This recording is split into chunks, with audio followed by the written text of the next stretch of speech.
Cette émission est présentée par Harley-Davidson Prémont. Bienvenue à cette émission. Merci d'être là. Déjà début décembre. J'espère que vous allez bien en plein préparatif du temps des fêtes. Aujourd'hui, grosse émission avec Dominic Hudson, l'auteur, compositeur, interprète, mais aussi auteur. Francis Galland nous présente ses derniers coups de cœur culturels. Aussi, Nicolas Vincent Poirier viendra nous parler de la série la plus populaire de l'heure sur Netflix. Linda Petrozza, qui est de la Fondation Femina, viendra nous parler du dernier bilan pour la campagne annuelle concernant tout ce qui engendre donc les activités pour la période des fêtes de cette fondation. On aura aussi l'occasion de parler avec M. Christian Lemay, qui est d'une compagnie de jeux québécoise, une des plus populaires, et bien entendu aussi Peggy Belland pour sa chronique Mieux-être.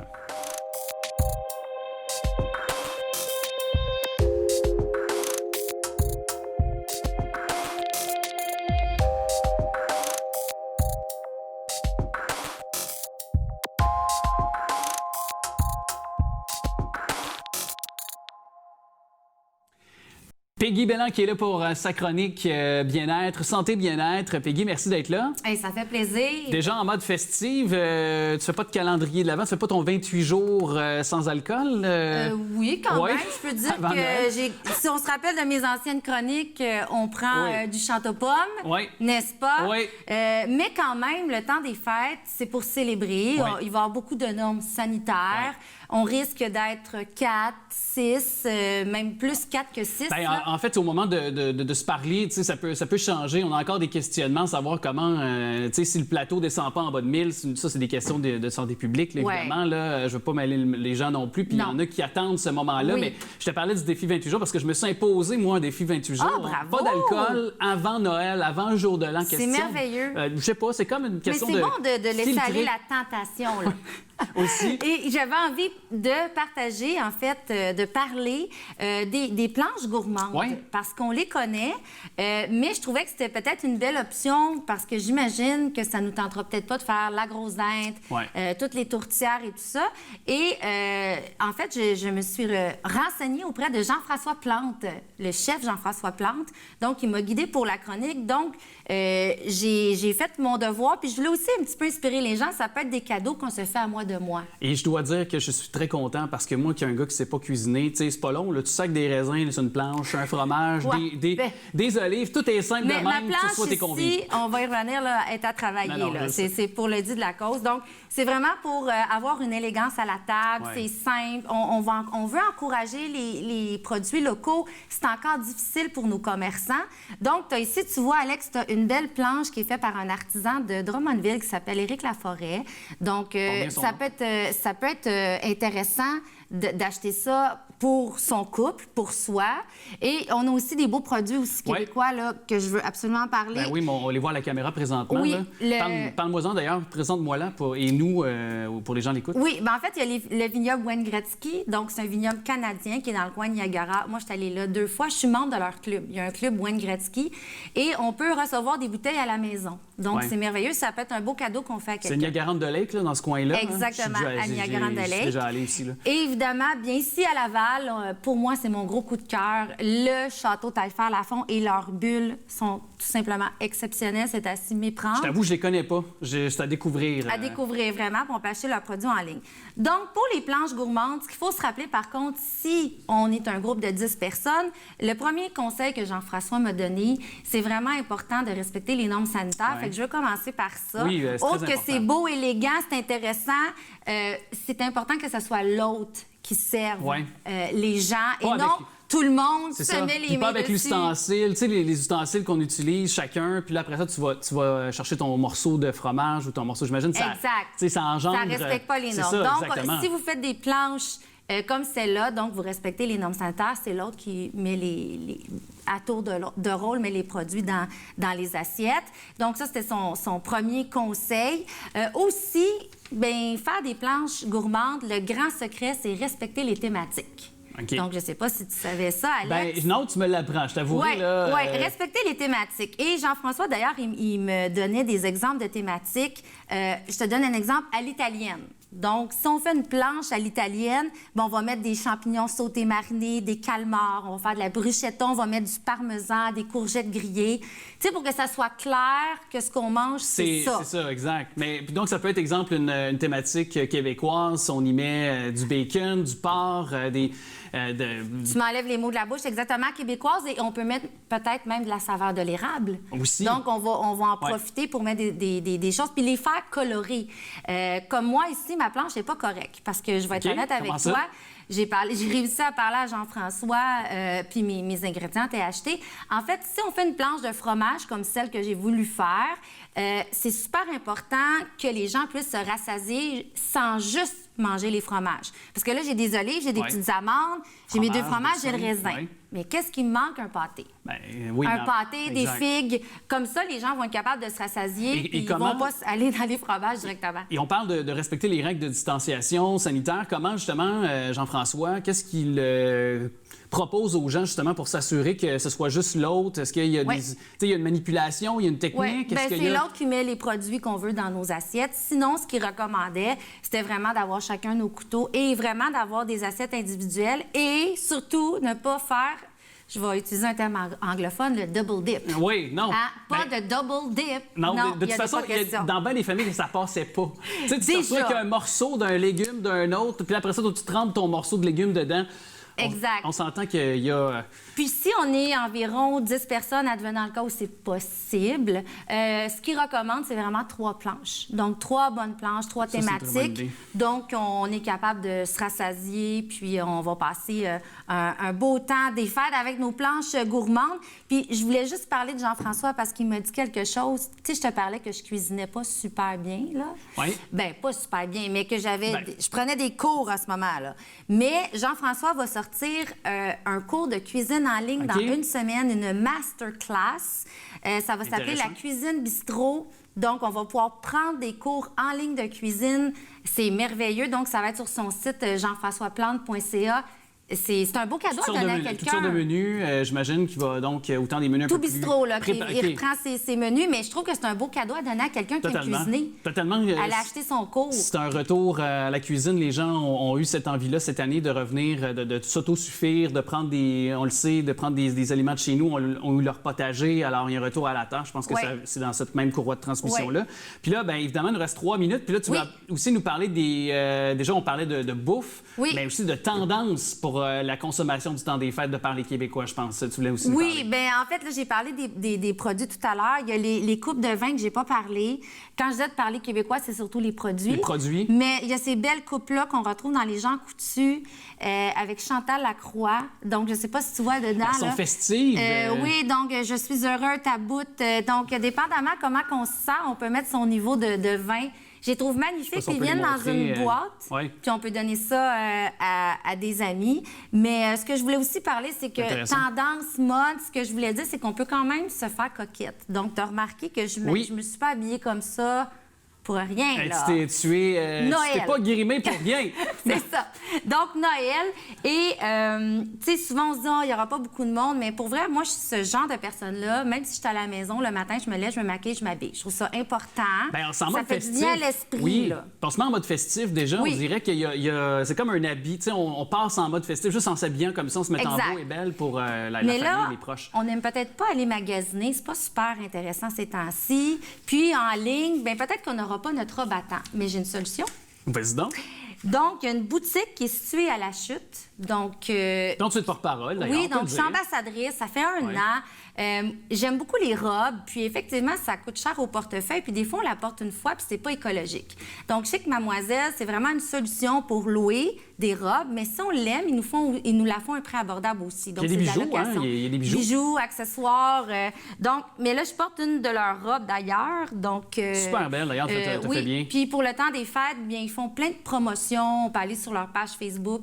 Donc, je voulais dire aux femmes de prendre le temps de bien s'habiller, de prendre soin d'elles. Parce qu'en télétravail, on était mou, même les hommes, puis on se négligeait un petit peu. Là. Oui, même les hommes. Tu sais, s'il y a bien un moment dans l'année où on peut prendre soin de nous, c'est ça. Puis tu sais, c'est ça. Puis avec la famille, les petits kits, tu sais, c'est toujours cute aussi de voir les petites filles, tu sais, avec une belle petite robe.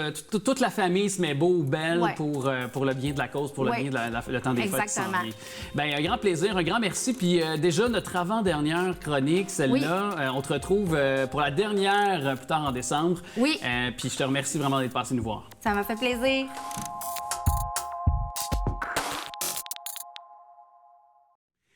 C'est un très bon ami à moi, puis on peut pas dire qu'on ne se connaît pas, puis surtout, il n'y aura pas de vouvoiement, il va y avoir du tutoiement tout le long, puis peut-être que vous allez vous sentir, tu sais, un peu, des fois, on veut vous sentir inclusif, on veut aussi que vous entriez dans notre ambiance de salon, parce que c'est ça qu'il va y avoir au cours des prochaines minutes. Il n'y aura pas de blanc. Il n'y aura pas de blanc, ça c'est sûr aussi. Dominique Hudson, salut. Comment ça va? Ça va très bien, toi? Ça va très bien. Oui, Très, très tu bien. as l'air d'être resplendissant, toujours ton tan bien bronzé, comme si tu revenais de Cuba. Pourtant, peux-tu pas y aller? Oui, c'est ça, c'est qui arrive. L'enfer. Mais au moins, tu as le teint bronzé à l'année, fait que je me dis, le gars, il est en forme.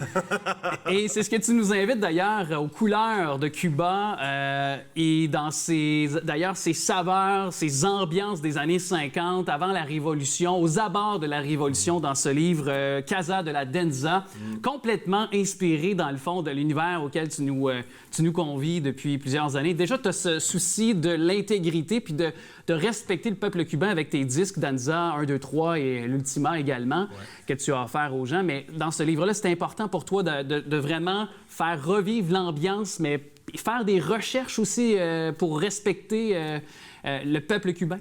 Bien, c'est sûr. Je pense que le mot le plus important de tout mon projet, c'est ça, ce respect-là pour la culture. Puis je ne pense pas, puis les musiciens sont, le peuple en fait, les Latins sont très, très protecteurs de leur culture. Donc je ne pense pas que j'aurais le respect que j'ai de mes musiciens si je ne les respectais pas. Tu sais, c'est pas une caricature. Non. C'est ma connaissance partagée de leur culture. Puis tu parlais de l'époque des cabarets. Je peux pas te le dire, j'étais pas né, tu sais, dans les années 50, 60. Mais j'ai envie de croire que je sais comment c'était. Fait que je le raconte dans cette histoire-là. Puis je voulais juste être capable d'intégrer assez la danse, le pouvoir de la danse, l'exutoire que c'est la danse pour les Cubains, surtout dans une période difficile comme la transition vers la Révolution. Et oui, puis justement, parle-moi concrètement de ce livre-là, parce qu'il faut se dire qu'au premier abord, c'est inspiré d'une comédie musicale qui, là, s'est tourné dans un livre de 300 pages. Fait que comment écrire une toune en 3 minutes 20 et là, tu tombes en 320 pages? Ouais, faut que tu me dises, là. Faut que tu m'expliques, là. En fait, c'est pas comme ça que c'est arrivé. Ah, non. J'étais pas supposé d'écrire un livre à la base. J'étais supposé de faire une comédie musicale. Je savais pas que t'étais un auteur, moi, dans la vie. Moi non plus. Même, non, toi non plus, hein? Non.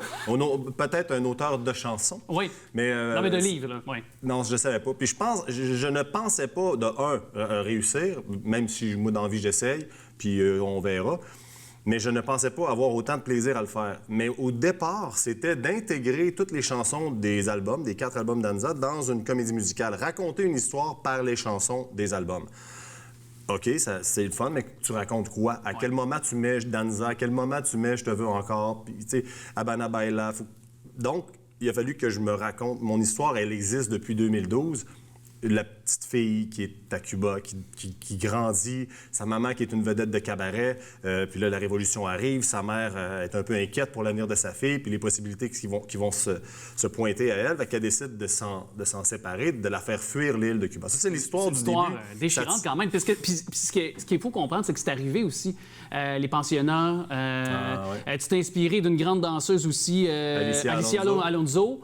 Tu sais, c'est quand même de la recherche. Puis quand je parlais tantôt de respect des racines cubaines, t'as quand même poussé loin avec la Révolution. En fait, il y a beaucoup de clins d'œil. Ouais. J'entre pas dans les détails. C'est pas une histoire que de danse. C'est pas juste une histoire familiale entre une petite fille et sa mère. C'est vrai. Ce n'est pas que la Révolution. Ce n'est pas que la politique cubaine. Ce n'est pas que comment ça se passe. C'est tout ça. Tu sais. C'est tout ça basé sur l'amour d'une maman qui aime assez sa fille pour lui offrir parce qu'elle a des craintes pour l'avenir de son pays, une vie remplie de possibilités. Puis c'est sa mère, à elle, qui part avec sa petite fille. Donc, c'est cette proximité-là que moi j'ai eue, c'est drôle parce que plus je me souviens de ce que j'ai écrit, plus je me rends compte à quel point il y a de l'autobiographie. Oui, ben oui. La proximité que j'avais avec ma grand-mère, ça ressemblait à ça, tu sais. Mais je m'en suis jamais rendu compte. C'est vraiment inconscient. C'est vraiment de l'inconscient. Puis l'autre chose, tu dédies ce livre quand on commence, évidemment, on ouvre les premières pages. Il y a entre autres une dédication à Francis Roch Fargue. Et lui, donc, c'est un très grand ami, je pense, qui t'a quitté il y a quelques années déjà. Mais 2012. Ouais. Fait que il est à même, dans le fond, une des grandes raisons pourquoi tu fais ce métier-là. Est-ce qu'on peut dire que tu as opté pour le projet d'Anza? Mais en fait, c'est un de ceux qui m'a beaucoup aidé. Il m'a orienté, c'était mon phare. OK. Il y a plein de Directeur choses. artistique, peut-être? Oui, puis tu sais, dans les auditions pour Sherazade, il était là avec moi, on a écrit des chansons ensemble. Il m'a beaucoup aidé à mettre des images sur des mots. On s'entendra que dans le livre, je m'en suis servi. Personnage central, Francis, c'est lui. Oui. C'est lui. Tu sais, si quelqu'un connaissait Francis, il va le voir dans le livre, c'est sûr. Mais il y a beaucoup de petits clins d'œil et tout ça. Puis, tu sais, c'était important pour moi qu'il soit majeur dans ce livre-là parce que, tu sais, il me manque beaucoup. Il n'aura jamais vu un spectacle d'Anza, sinon le lancement en 2012. Fait que mais il y a toujours cette importance-là dans ma vie quand même. Tu parlais de phare. Ton père en était un autre. Puis tu me permettras de te dire... En fait, souvent, j'ai été le phare de mon père. Ah, aussi, OK. C'est parce que ton père était un showman. Ouais. Tu as hérité un peu de lui, de ses dons de showman. Justement, tu t'en es jamais caché. Un gars de disco mobile, animait des mariages, il maîtrisait une foule. C'est ce que tu es sur une scène. Quand on t'a déjà vu, je t'ai vu, moi, aller sur des scènes. Mais justement, ton père qui t'a quitté plus tôt au cours de l'année, je pense que c'était au mois de mai. 30 mai, oui. Mes condoléances d'ailleurs. Et puis, c'est pas une année qui est facile pour tout le monde qui est à l'écoute. Mais justement, ton père qui t'a inspiré pour une chanson aussi que tu as à faire. Parce que là, il faut qu'on s'y attarde au dernier Noël, qui est une pièce tellement émouvante. Au dernier Noël, tout près de minuit, tu as su nous charmer par ta douce folie. Ces précieux instants, c'était mon présent, avoir su. J'aurais tellement aimé te voir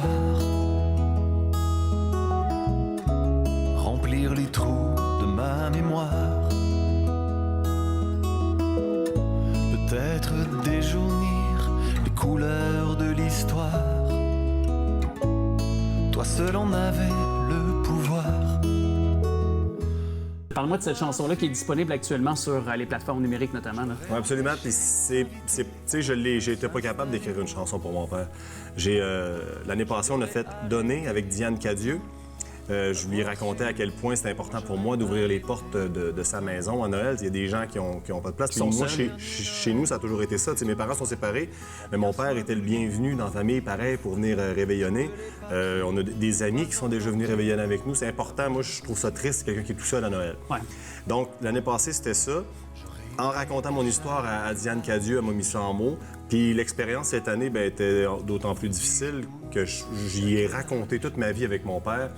Après 3 bouteilles de vin. Et puis, ça sortait, ça y allait. C'est une histoire. Fait que ça allait bien, oui. mais je pense que c'est la seule personne qui a pu réellement mettre en mots ma pensée.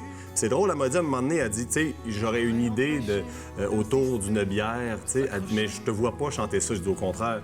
Moi, une des activités que j'avais avec mon père, c'était justement, j'allais le rejoindre un dimanche après-midi, puis on prenait une bière ensemble. C'est énorme, cette image-là, pour moi. C'était des moments simples aussi.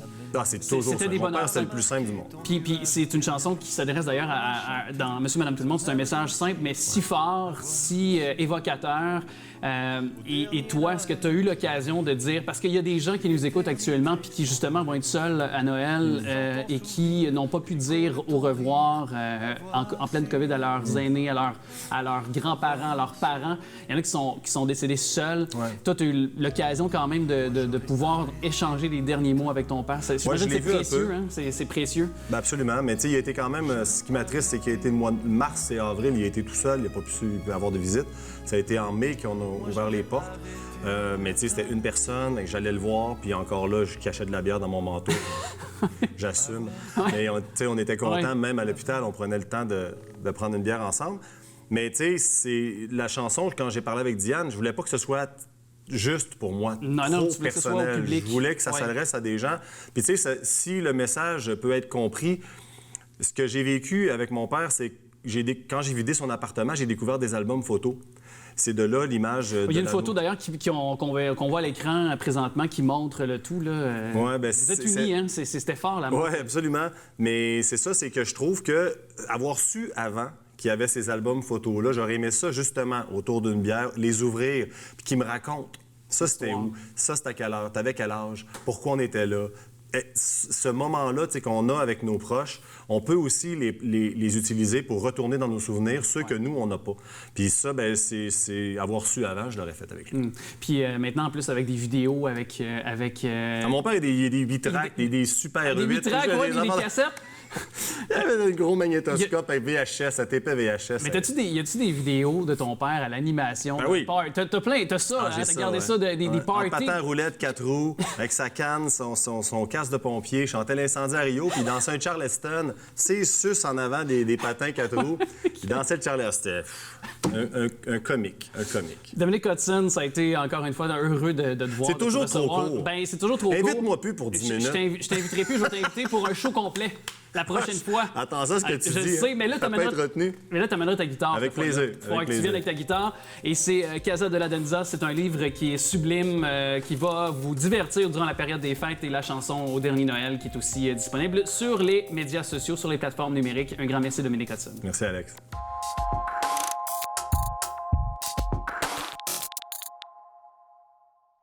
C'est un des plus grands succès dans le domaine du jeu de société sur le plan québécois. Vous avez sans doute passé une soirée en famille à jouer à l'un des jeux donc, les plus populaires. Je te gage qui date des années 2000. On parle avec Christian Lemay, qui est directeur en gestion de l'entreprise et développement des jeux et l'expert de ce Scorpion masqué. Merci d'être avec nous, M. Lemay. Merci de votre invitation. Tout d'abord, avant de parler de ce populaire jeu qui revient dans une version remaniée nouvelle, j'aimerais savoir comment on en vient à idéaliser un jeu, à en construire un, à le peaufiner, puis par la suite à le lancer, à le présenter aux Québécois, aux Lavallois, aux Lavalloises. Bien, je pense qu'il y a deux façons classiques de commencer quand on a le désir de créer un jeu. Tout d'abord, on peut partir du terme. Donc, j'ai envie de faire un jeu sur des zombies, j'ai envie de faire un jeu sur des pirates. Et après ça, bien, on invente des règles qui vont raconter un peu ce qu'on veut. À l'inverse, on peut parfois inventer une mécanique, une règle, et puis se dire, tiens, ce serait bon pour un jeu de zombies, ce serait bon pour un jeu de pirates, ou ce serait bon pour faire un jeu de party. Et c'est un peu ce qui m'était arrivé avec le jeu Je te gâche que. Oui, bien justement, parlez-nous de... Parce que là, c'est plus de 450 000 exemplaires qui ont été vendus depuis sa création. Comment est née cette idée-là, cet éclair de génie-là? Bien, moi, je voulais devenir éditeur de jeux. Je voulais que ce soit mon métier. Et au lieu de faire mes erreurs sur un jeu à 70 $, bien, je me suis dit, je vais inventer un petit jeu de cartes avec pas trop de matériel et je vais faire mes erreurs plutôt sur un jeu à 15 $. Au final, c'est un peu comme si j'avais gagné la loterie parce que ce jeu-là, Je te gâche que, est devenu un succès mondial, vendu dans une douzaine de pays. Moi, j'ai eu envie de faire un jeu pour animer des conversations, des soirées. Parfois, je me retrouvais dans des soirées où est-ce que les gens parlaient d'hypothèques, ça m'ennuyait un peu. Et je me suis dit, tiens, comment est-ce qu'on peut jouer à un jeu en même temps qu'il se passe d'autres choses? C'est-à-dire qu'on n'a pas besoin de s'arrêter pour jouer à un jeu. On continue notre partie, on continue nos discussions, à danser, à échanger, voire à jouer à d'autres jeux.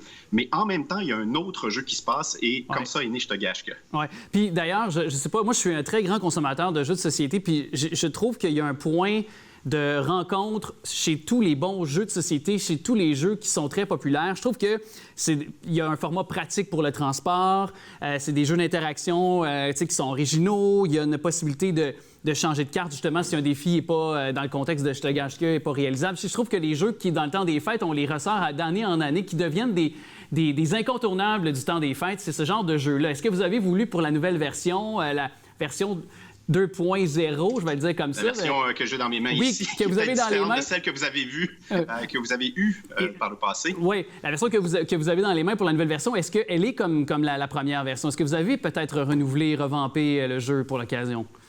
Donc là, ce qu'on a fait, c'est qu'on a gardé les mêmes règles de base parce que, comme vous avez mentionné, ce qui fait sa qualité, ce jeu-là, c'est qu'il est très souple. On en fait ce qu'on veut. C'est pas cher, ça se transporte facilement, ça s'explique en 18 secondes. Même les gens peuvent ne pas y jouer pendant que d'autres y jouent. Ce qu'on a voulu changer, bien, c'est évidemment tout d'abord l'aspect visuel parce que la couverture d'origine avait un peu vieilli. Ouais. Et aussi profiter des nouvelles technologies parce que à l'époque, en 2006, quand est sortie la première version du jeu, les téléphones intelligents n'existaient même pas. C'était pas sur le marché. Des bons vieux Et là, flics. depuis que tout le monde en a un dans la poche, ça nous a donné l'espace pour créer beaucoup de nouveaux défis, beaucoup plus drôles, beaucoup plus créatifs. Donc, on a revisité les défis qui font le cœur du jeu. Et comme parmi quelques-uns des défis là, que je pourrais poser à mes parents ou que je pourrais leur faire autour de nous là, pour les gens également qui nous écoutent. Donc, rapidement, pour que les gens comprennent, l'idée de Je te gâche que, c'est que pendant notre soirée, on donne à chacun de nos invités une carte sur laquelle il y a 3 défis secrets. Et notre objectif, c'est de réaliser nos défis devant des témoins sans que les témoins devinent que je suis en train de faire un de mes défis. Alors, ce qu'on peut vous demander comme défi secret, par exemple, ce serait de prendre un selfie avec 2 ou 3 autres personnes. Donc là, vous devez trouver un prétexte pour prendre un selfie avec 2 ou 3 voisins sans qu'eux devinent que c'était un de vos défis. Ouais. J'ai hâte de l'essayer. Je me promets de l'essayer. Il y a aussi ce jeu gratuit, donc en ligne aussi également, qui est disponible, c'est ça? Bien là, on lance un jeu d'ambiance pour groupe, pour vos réceptions à la maison, dans l'époque qu'on connaît. Oui. Alors, ce qu'on a fait, c'est qu'on s'en revient sur un dizaine et on s'est dit, les gens vont faire plein de parties, des 5 à 7 de bureau, ou même avec leur famille, sur des plateformes comme Skype, comme sur Zoom, Hangout, des choses comme ça. Et on a adapté une bonne 50aine de défis pour ces parties-là. Donc, vous allez jouer à Je te gâche que. Tout ça est gratuit. Allez sur scorpionmasqué.com/Je te gâche que et vous allez avoir un générateur de défis pour que chacun puisse faire un petit truc pendant votre partie de bureau, votre 5 à 7 sur Zoom. Intéressant, mais là, j'espère que les gens ne feront pas comme ce journaliste américain qui était sans culotte, là. Fait que... qui avait, on ne demande pas ça dans le jeu. Non, c'est ça, OK, vous nous rassurez là-dessus, c'est très bien. Et sinon, parmi les autres, parce que, tu sais, vous êtes un éditeur de jeux, vous avez créé beaucoup d'autres jeux à grand succès, dont, puis j'ai le goût qu'on aille avec d'autres suggestions, dont Zombie Kids Evolution. Je pense que c'est un grand succès, un franc succès, puis c'est peut-être bon pour les familles qui nous écoutent aussi, là. Oui, donc là, on est dans un autre registre. Zombie Kids Evolution, c'est un jeu familial, je vous dirais 6-7 ans et plus. Et c'est d'abord un jeu coopératif. Donc, on va ensemble jouer contre les zombies. Il faut les repousser de notre école. Et on va gagner ou on va perdre ensemble. Donc, déjà, ça crée un bel esprit de coopération, un bel esprit familial autour de la table. Mais le gros kick de ce jeu-là, ce qui fait son succès, c'est que d'une partie à l'autre, le jeu va évoluer, comme son nom l'indique. Le jeu va se transformer. Après chaque partie, que vous ayez perdu ou gagné, vous allez placer un certain nombre d'autocollants dans une jauge de progression. Et après un certain nombre de parties, on va vous dire, tiens, ouvre l'enveloppe numéro 1, ouvre l'enveloppe numéro 2. Et chaque fois, vous allez avoir du nouveau matériel de jeu. Vos héros vont gagner des pouvoirs, les zombies vont muter. Et tout ça va transformer, va enrichir votre expérience et ça donne un jeu qu'on a traduit dans près d'une 20aine de langues qui se classe aujourd'hui numéro 1 des jeux pour enfants sur la Bible des jeux de société. J'ai nommé Board Game Geek. C'est un site en ligne. Vous pourrez aller y jeter un coup d'œil. Ouais. Donc, vraiment, c'est une maison d'édition québécoise qui a produit ça. Et la suite de Zombie Kids, Zombie Teens, est sortie il y a 2 semaines en magasin. On est déjà en rupture. Donc, c'est vraiment un succès phénoménal pour nous, cette ligne-là. C'est fou comment on ne sait pas ça. Ces success stories-là, je vais me permettre l'espagnol. Non, mais, non, mais c'est vrai, on ne sait pas ce genre de succès-là auprès de nos maisons d'édition. Tu sais, il y en a une autre, là, pour ne pas la nommer, Gladius, qui est une autre compagnie aussi qui font des jeux. Tu sais, vous êtes des géants de votre domaine. Puis comment pensez-vous que, tu sais, qu'on ne sait pas ça? Puis pourtant, on joue avec ces jeux-là et c'est vendu à l'international, comme vous l'avez dit. C'est un grand succès, là. Bien, il y a plusieurs raisons. C'est que souvent, dans le milieu du jeu de société, on ne vend pas des voitures ou de la bière. Donc, nos moyens marketing pour nous faire connaître ou faire connaître nos succès sont moindres que d'autres domaines. Et aussi, les gens, souvent, ils achètent le jeu, mais ils ne sont pas toujours au courant qu'il y a un auteur, il y a une personne, voire il y a une compagnie, un éditeur, toute une équipe de développement alentour du jeu. Ouais. Les gens ne regardent pas toujours le petit logo qui est en bas ici ou le nom de l'auteur, mais... Comme dans le livre, par exemple, ou comme dans les disques, ou l'industrie de la musique, il y a... moi, j'invite les gens à s'interroger là-dessus, puis à voir, ah oui, c'est le même auteur ou c'est le même éditeur, ils font des jeux que j'aime. Et en développant ça grâce à vous, ce qui nous permet de passer le message, c'est comme ça que ces notions-là vont devenir dans l'esprit des gens. Puis il y a une chose, en tout cas, qui est claire, puis moi, je suis content de voir ça, c'est qu'on... Puis on les aime, les clous puis les monopolies de ce monde, mais je suis content de voir qu'on change un peu de jeu. Parce qu'à un moment donné, là, on était toujours les familles à peu près dans les 3, 4, 5 jeux populaires. Et là, je suis content de voir qu'il y a d'autres traditions, il y a d'autres jeux qui s'installent. Puis en même temps, je sais que on ne peut pas dire ça nécessairement, dans le sens que c'est pas toutes les entreprises québécoises qui ont su s'adapter, mais pour vous, en tout cas, le secteur des jeux de société, visiblement, ça a été quand même la pandémie... quand même une période, sans dire de succès, mais quand même, ça a été quand même probant pour vous. Ça a quand même été intéressant, les affaires, là, depuis... parce qu'on se réunit quand même de façon numérique, puis on peut quand même, pour vous tirer votre épingle du jeu. Là. Bien, ça nous a aidé, ça nous a moins aidé pour ce qui est des jeux d'ambiance, des jeux où on invite les gens à se rassembler. Par contre, ça a aidé beaucoup dans le cas de Zombie Kids Evolution, justement, des jeux où est-ce que, bien là, on est pris en famille, puis on va avoir beaucoup de temps à passer ensemble. Donc, un jeu qui nous invite à y jouer 30 fois avant d'avoir fait le tour, ça, effectivement, c'est très bon pour nous. Et c'est ce qu'on veut, d'ailleurs, passer du temps en famille durant la période des fêtes. Là, ça nous est un peu imposé, mais justement, c'est le temps de s'arrêter, d'en profiter avec vos jeux qui sont tellement intéressants et excellents. Merci beaucoup, M. Christian Lemay, de nous en avoir parlé. Et je vous souhaite un joyeux temps des fêtes. Merci beaucoup, vous aussi.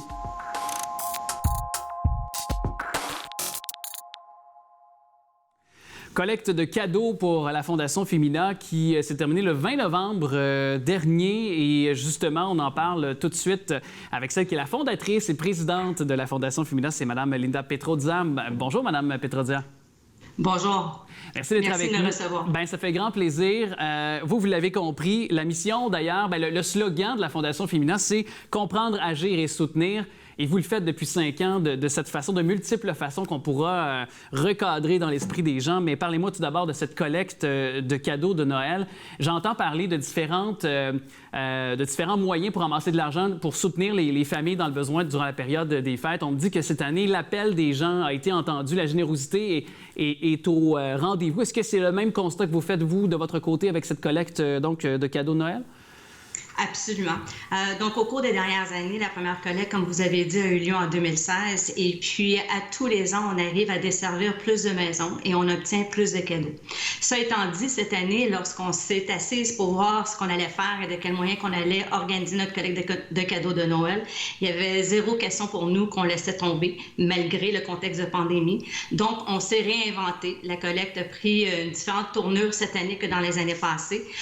Et donc, cette année, il y avait 2 moyens pour pouvoir supporter la collecte. C'était soit de faire un don en ligne et on avait annoncé que tous les dons amassés seraient utilisés pour faire l'achat de cadeaux pour les femmes et les enfants qui étaient dans les ressources. Et l'autre façon, c'est d'apporter un don, un cadeau neuf dans un de nos 19 points de chute dans la grande région de Montréal. Et oui, comme vous avez dit, les gens ont vraiment, vraiment bien répondu à l'appel. On a surpassé les attentes. Je comprends qu'on est encore à quelques semaines de Noël au moment de se parler, mais est-ce que vous avez déjà une ampleur, une idée de combien de familles, combien d'enfants sinon qui auront l'heureux plaisir d'ouvrir un cadeau la veille ou le soir de Noël, naturellement, là? En fait, nous, on est là pour supporter les maisons. Donc, nos cadeaux sont directement livrés aux maisons d'hébergement pour femmes victimes de violences conjugales et leurs enfants. Donc, l'an passé, juste pour que vous puissiez remarquer à quel point qu'on a dépassé les attentes, l'an passé, on a pu desservir 15 maisons d'hébergement pour femmes victimes de violences conjugales et on avait remis 956 cadeaux en 2019. Cette année, on souhaitait atteindre les mêmes résultats, mais finalement, le décompte qu'on a fait lundi, lorsqu'on a rassemblé tous les cadeaux et divisé en lots, et les cadeaux entrent quand même depuis, donc c'est pas le chiffre final que je partage avec vous aujourd'hui, mais on avait 1930 cadeaux neufs destinés aux femmes et aux enfants qui ont été amassés. Et on a pu livrer à 26 maisons dans la grande région de Montréal et dans les régions plus éloignées aussi. C'est vraiment très heureux, donc davantage de familles. Et est-ce que, justement, je me fais un peu une courroie de transmission vers l'espace-temps, vers l'actualité de ce qu'on a vécu au cours de cette dernière année avec la pandémie? On a remarqué une stabilisation ou une stagnation des cas de violence qui ont été décrétés, qui ont été donc dévoilés auprès des différentes maisons, notamment qui peuvent venir en aide aux femmes victimes de violences conjugales. Après ça, au déconfinement, rendu à l'été, on a remarqué une recrudescence des appels. Présentement, est-ce que c'est stable? Est-ce que là, on est dans un semi-confinement? Est-ce que c'est stable? Est-ce que vous appréhendez aussi cette période des fêtes également qui s'en vient? Nous, on obtient notre information de les mêmes ressources que vous, donc ce qu'on voit passer dans les réseaux et aux nouvelles, mais on a la chance également de parler directement avec les coordonnatrices ou les directrices dans les maisons. Et d'autant plus que pendant la dernière semaine, on a jasé avec plusieurs intervenantes et plusieurs directrices. Toutes les maisons sont à pleine capacité.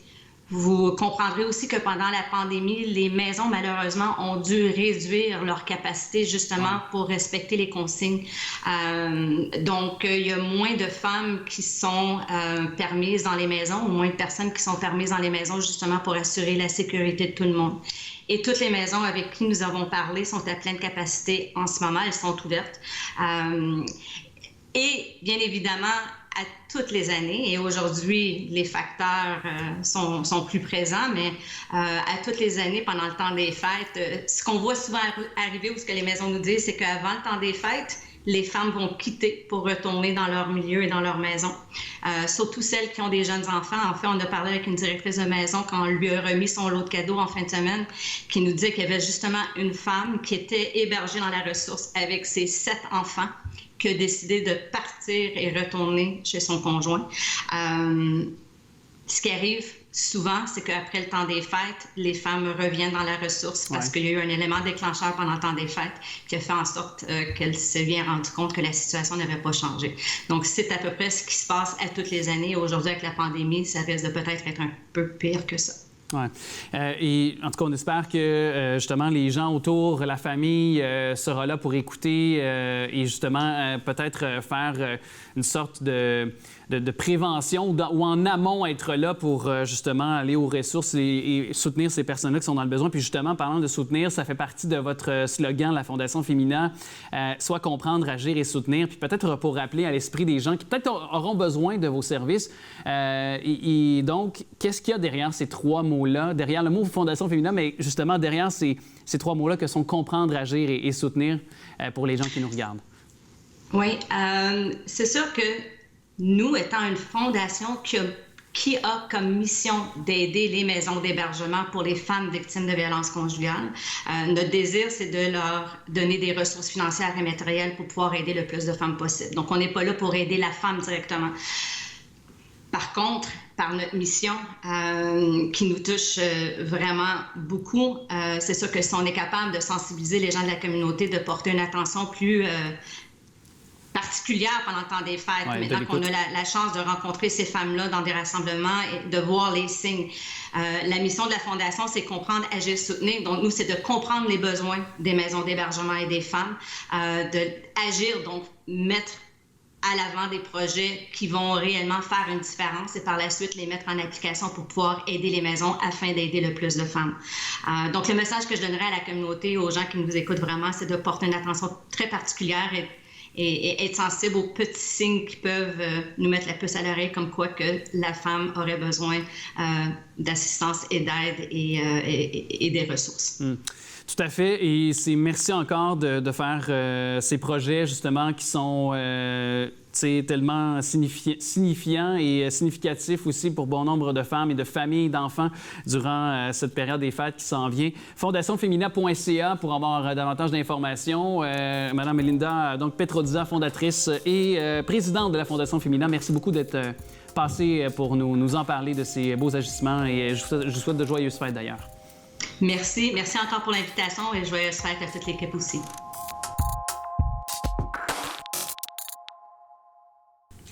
Moi, mon calendrier de l'Avent est toujours prêt. Je remplace le chocolat par du gin tonic. Puis, trêve de plaisanterie. Il est là pour nous faire, justement, en prévision du temps des fêtes, faire du rattrapage de séries télé sur Netflix. Salut, mon cher Nicolas Vincent Poirier. Salut, Alex.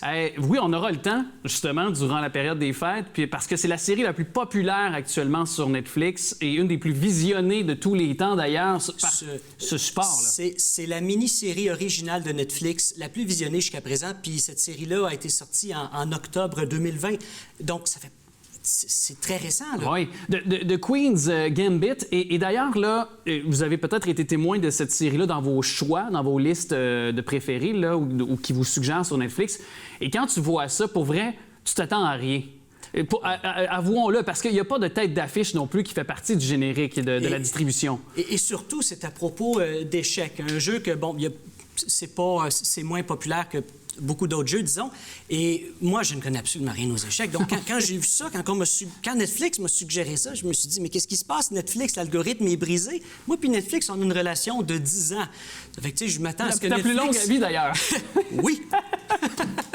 Mais... Je m'attends à ce que Netflix me suggère des bonnes choses. Oui. Et là, pour ça m'a pris un petit peu de temps à regarder ça. Et tous ceux que je connais qui ont regardé cette série-là, il n'y a pas un amateur d'échecs dans cette gang-là. Ils me disaient tous, Nico, il faut que tu regardes ça. C'est incroyable. Ouais. Et là, j'ai pris une chance. Et mon Dieu, c'est une série géniale. C'est une mini-série. Il y a 7 épisodes et that's it. L'histoire est terminée. Il n'y a pas une deuxième saison. Bien, c'est ce qu'on aime. C'est ce que j'aime d'ailleurs. C'est justement, c'est un marathon qu'on peut se taper comme ça. Et justement, ça en fait la beauté comme l'espèce de je vais dire fragilité, c'est pas le bon terme, mais l'éphémère de cette série-là fait en sorte aussi d'une de ses forces, justement, je pense. Oui. Est-ce que tu es d'accord? Puis là, ça a été adapté d'un livre, ça. Ça a été adapté d'un livre écrit en 1983 par Walter Tevis. Et cette série-là, sais-tu, ça fait combien de temps qu'elle est en préparation? Écoute, la série est écrite et réalisée par Scott Frank puis Alan Scott. Alan Scott, lui, a acheté les droits du film en 1992. Ça fait depuis 1992 qu'il essaie d'adapter ça. Et en 2008, c'était censé devenir un film et ça a été la première réalisation de Heath Ledger. OK. Oui. Donc, ce projet-là, un peu par cette raison-là que ça a été un peu ralenti. C'est ça. Et Ellen Page devait interpréter le rôle principal de Beth Harmon. Je l'aurais vu dans ce rôle-là. Oui. Elle aurait été splendide. Et l'histoire, c'est Beth Harmon, une orpheline qui va se découvrir un talent incroyable pour les échecs à l'orphelinat. Et c'est la période de sa vie d'une quinzaine d'années, du milieu des années 50, milieu des années 50 jusqu'à la fin des années 60.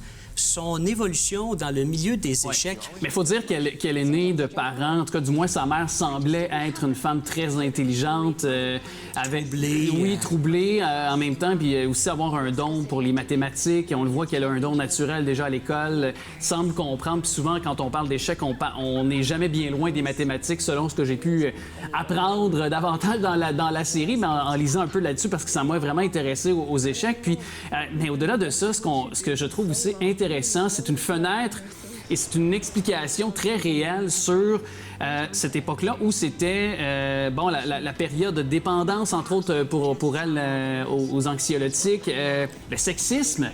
Le domaine des échecs qui était dans le domaine des garçons. Par des hommes. Oui. Tout le monde trouvait ça étrange, voir arriver une jeune fille qui les battait tous. Mais c'était en même temps une fenêtre sur l'époque où les années 60, où les femmes étaient encore dominées par les hommes, où il y avait encore beaucoup... c'est un domaine très patriarcal, donc c'est encore le cas un peu de nos jours, mais ça, c'est quand même beaucoup, je voudrais, amélioré. Donc, ça expliquait vraiment... je trouve que c'est très réel aussi dans cette façon de vivre du modèle américain des années 60.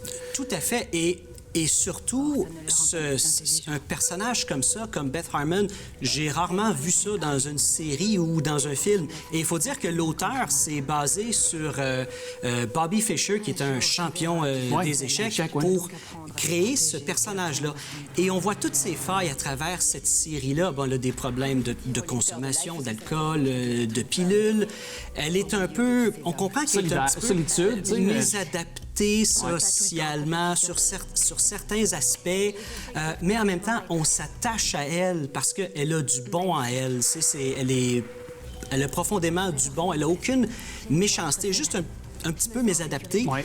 Et aussi, ce que j'ai adoré, c'est que, moi, je connais rien aux échecs et une série qui m'apprendrait des trucs à propos des échecs, comme la défense sicilienne. Je me rappelle du nom, mais j'ai aucune idée de ce que c'est. Ouais. Et ce qui est bon dans la série, c'est que les auteurs ne nous prennent pas pour des cons. Non.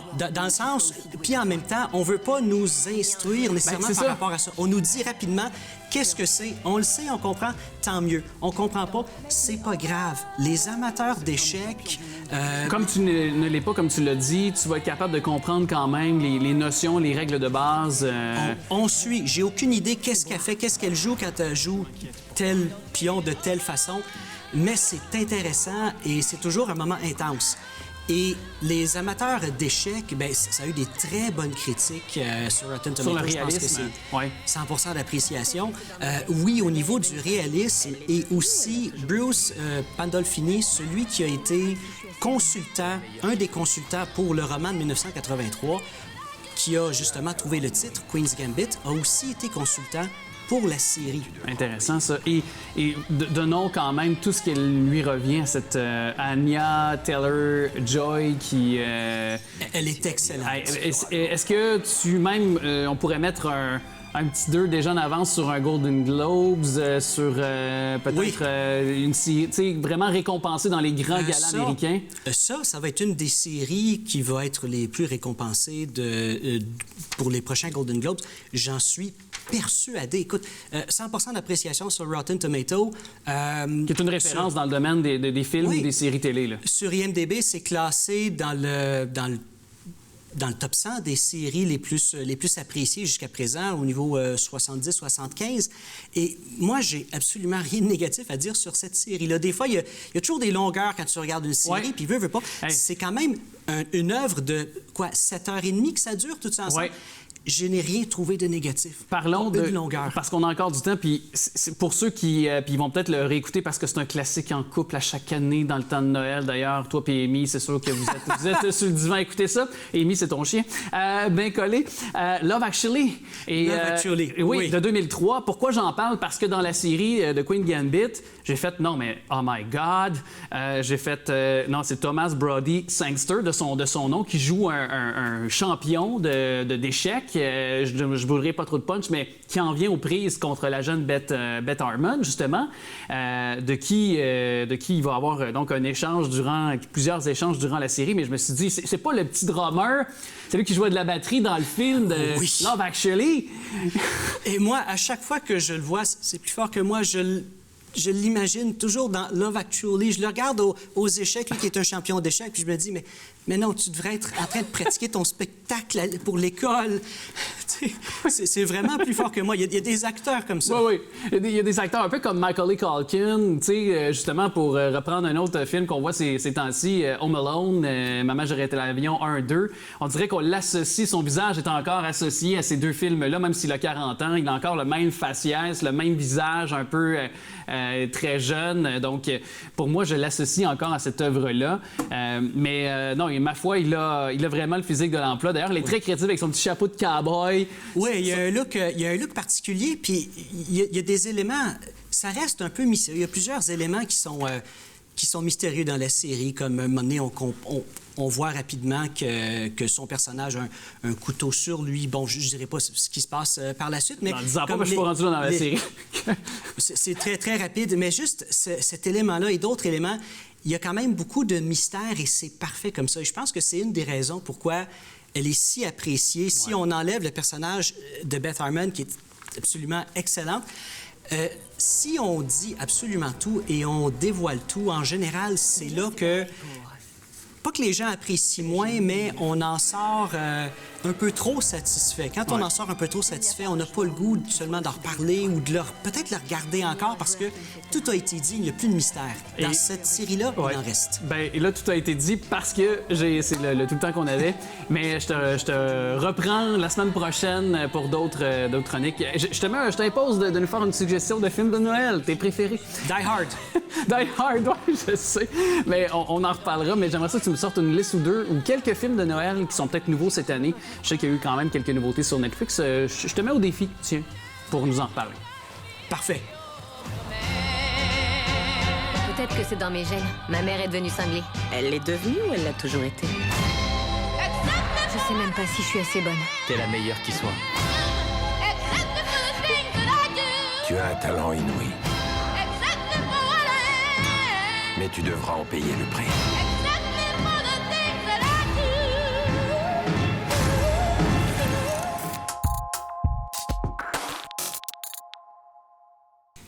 Votre party sera peut-être différent cette année, mais si on en croire, le party Beauceron de Maxime Landry sera festif, ça c'est une évidence. Francis Galland, salut! C'est une garantie, ça va être festif. Quel album, en fait, un album coup de cœur. Quel beau projet de Maxime Landry qui nous revient avec un deuxième album du temps des fêtes, mais cette fois-ci, plus avec des chansons folkloriques aussi du temps des fêtes, des traditionnels là, du temps des fêtes, qui viennent de son enfance. Bien, puis moi, j'aime beaucoup, justement, ce choix de chansons. Qui était à la portée de tout le monde. Tout le monde a déjà entonné. Puis c'est pas nécessairement... Oui, il y a des chansons peut-être un petit peu plus à caractère du temps des fêtes, mais il y a des chansons... Moi, j'en ai une en tête de Garoulou, de Victoria, qu'on peut chanter durant l'été, sur le bord d'un feu, autant que durant la fête nationale. On chante à l'Alouette également, qui est repris sur l'album. Ce sont tous des coups de cœur de Maxime qui font partie aussi de sa famille, de ses parties de famille. Donc, il n'y a pas...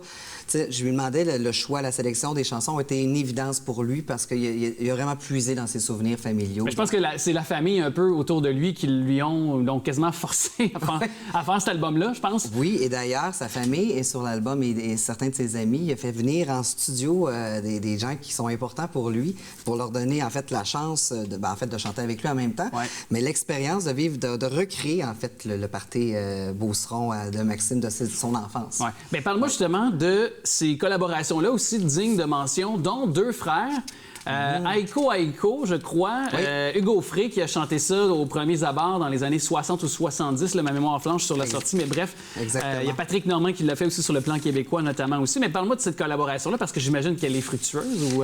Exactement. Ben, ça donne de quoi d'extraordinaire et en même temps, ben, ça vient... c'est Claude, ses oncles Claude et Michel, c'est en fait des coups de cœur de ses oncles. C'est pour cette raison-là qu'il les a repris. Et on entend vraiment tout dans les arrangements, les violons, le côté très festif qu'on peut entendre dans les régions. Là, je fais référence évidemment à la Beauce, le pays de cœur et encore où vit Maxime Landry, mais aussi dans toutes les régions qu'on peut parler, le Saguenay-Lac-Saint-Jean, etc., Laurentides. Donc, je me rappelle tous ces souvenirs-là, ces oncles et ces tantes, les tapus de pied avec les cuillères et ça a donné une signature assez extraordinaire en reprenant ces grands classiques d'auteur. Est-ce que ça goûte la bière aussi? Ça goûte la bière, ça goûte la bière, le punch de la matante et tout ça.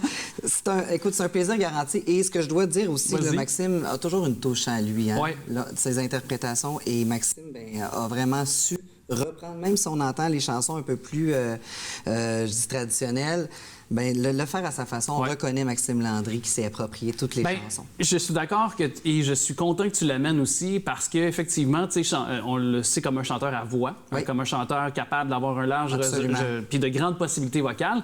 Mais justement, je trouve que non seulement on lui découvre une nouvelle façon d'interpréter, un peu moins, plus de nuances, un peu moins sa voix. Dans la performance, mais plus dans la nuance, la douceur, dans le côté très, très festif aussi. Mais on dirait que Maxime Landry, tout ce qui touche, se transforme en or. En or, il a fait un virage country depuis quelques années aussi. Donc, tu sais, il revient, on dirait, puis on dirait que ça embrasse vraiment depuis quelques années ce qu'il est véritablement sur le plan artistique. Exactement. Je sais pas si tu es d'accord. Je suis 100% d'accord. D'ailleurs, c'est ce que je lui ai dit en entrevue, en pré-entrevue. Puis, Maxime, je trouve qu'on le sent vraiment groundé. Il est dans une belle époque, tu sais, quand même, un 7e album pour lui en carrière. Puis, il a parlé de un nouvel album qui s'en vient aussi. Donc, il est dans une belle période de sa vie. C'est ça. Puis il a parlé aussi de cela quand même quelques mois, mais il avait donc ouvertement mentionné qu'il était donc homosexuel lorsque questionné là-dessus. Donc, tu sais, tout ça s'imbrique aussi. C'est un amalgame de choses, des additions qui font que quand je te parlais d'un virage qui complètement le définit... On sent l'authenticité de l'artiste. Exactement. Voilà. Et parlons aussi de Québecissime, parce que là, 18e édition, mais réalité toute différente. Là. Québecissime va s'installer en fait dans nos salons en web diffusion dès le 18 décembre prochain. J'étais très heureux de l'apprendre parce que j'adore Québecissime. Moi aussi. J'ai vu sûrement 10 fois le spectacle. C'est parce qu'on veut le revoir. Oui. On veut le revoir annuellement. C'est un classique maintenant devenu puis consacré. Puis est-ce qu'on a eu cette possibilité-là quand même d'avoir parce qu'on comprend qu'on doit respecter les règles de distanciation, il y a quand même un gros décor, ça demande beaucoup de budget, beaucoup de moyens. Alors est-ce qu'on a malheureusement ou heureusement si c'est le cas, mais avec les contraintes et la pandémie actuelle, est-ce qu'on a été capable de ramener autant de chanteurs, de possibilités d'acteurs, de figurants sur la scène? On va retrouver tous ces acteurs importants du spectacle en web diffusion. Puis ça, j'étais très heureux de l'apprendre. Marc-André Fortin, il fera en fait partie de la distribution. Nathalie Burns, qui est le curé très coloré de Québec Sim. Nathalie Burns, qui est la Madame Bedeau, la commère. Elle fait une grand-maman à un moment donné, ouais, c'est ça. Aussi Mère Noël. David Leblanc, qui revient également. Caroline Riverain, donc conjointe de Marc-André Fortin. Caroline, qui fait partie de la distribution depuis le tout début avec son rôle de Marie-Fée. Et on va avoir droit à tous les musiciens également live. Donc, ça va être le fun de voir. J'ai hâte de voir. Par contre, j'ai pas eu la chance encore de visionner, évidemment. Ouais. Mais j'ai hâte de voir les musiciens live sur scène avec les décors. On va avoir droit quand même aux décors, aux costumes. Je sais pas de quelle façon ils vont faire leur mise en scène, adaptée. J'ai hâte de voir parce que moi, je dois t'avouer, j'ai une seule crainte. Et ça, c'est parce que ça bouge beaucoup sur cette scène-là. Ouais. Ça danse beaucoup. Oui. Et les plans de caméra... Comment on va en arriver capable pour nous à la maison? Est-ce que ça va être étourdissant? Est-ce que c'est vrai. Hein? Niveau sonore, j'ai aucun problème parce que jusqu'à présent les shows qu'on a, puis les shows qu'on a vus pour ceux qui ont qui en ont vu aussi également en ligne, c'est au rendez-vous, mais sur le plan visuel, c'est là où j'ai un questionnement. Je doute pas qu'on ait réussi à trouver quelque chose, mais... Bien, moi, je suis persuadé. Québec Sim a une signature. Tout ce qu'ils font, c'est toujours de qualité supérieure. Je suis persuadé qu'ils vont avoir trouvé la façon de nous faire sentir en direct avec eux.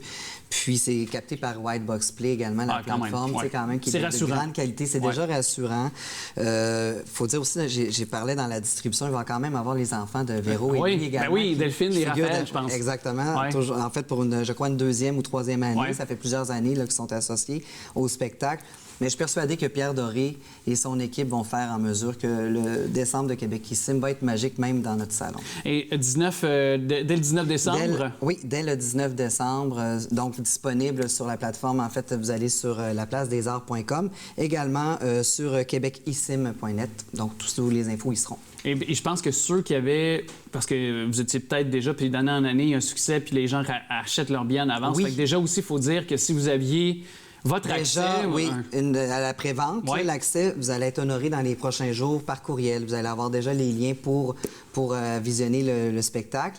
Et bien, tous ceux et celles intéressés, c'est un must. Hein? C'est vraiment pour se mettre dans l'ambiance des fêtes. On est d'accord avec ça, hein, toi et moi? Et toi qui es un chanteur, certainement, puis toi qui es un chanteur dans la vie et qui a une très belle voix, est-ce que tu veux nous partager un petit moment? Tu sais, on parlait de Sentier de neige ou quelque chose. C'est quelle ta préférée de décembre? Je t'avoue que... Demande-moi pas de minuit chrétien comme ça.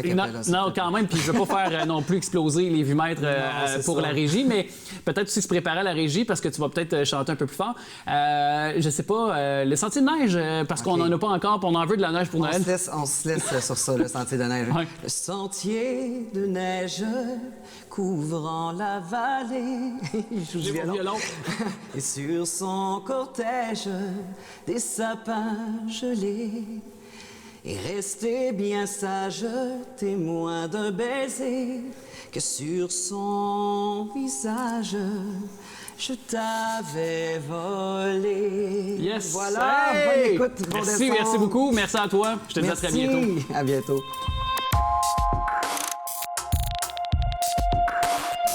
Merci beaucoup d'avoir été là. C'est un grand plaisir de vous lire sur notre page Facebook. Également, vous pouvez nous envoyer vos recommandations, vos sujets, vos coups de cœur sur le tvrl.ca également pour revoir ces émissions. Non seulement sur notre chaîne aussi, mais en ligne, c'est possible de le faire. Merci à Manon à la recherche, Alain à la réalisation, à Daniel et Daniel, nos deux caméramans aussi, toujours aussi fidèles. Je vous dis merci à vous aussi. Et puis, bien sûr, n'oubliez pas, tous les dimanches, 9h30, notre bingo, 4 000 $ et 3 000 $ la carte pleine cette semaine. C'est diffusé donc tous les dimanches, 9h30. Procurez-vous votre carte. C'est à ne pas manquer. Moi, je vous dis à très bientôt.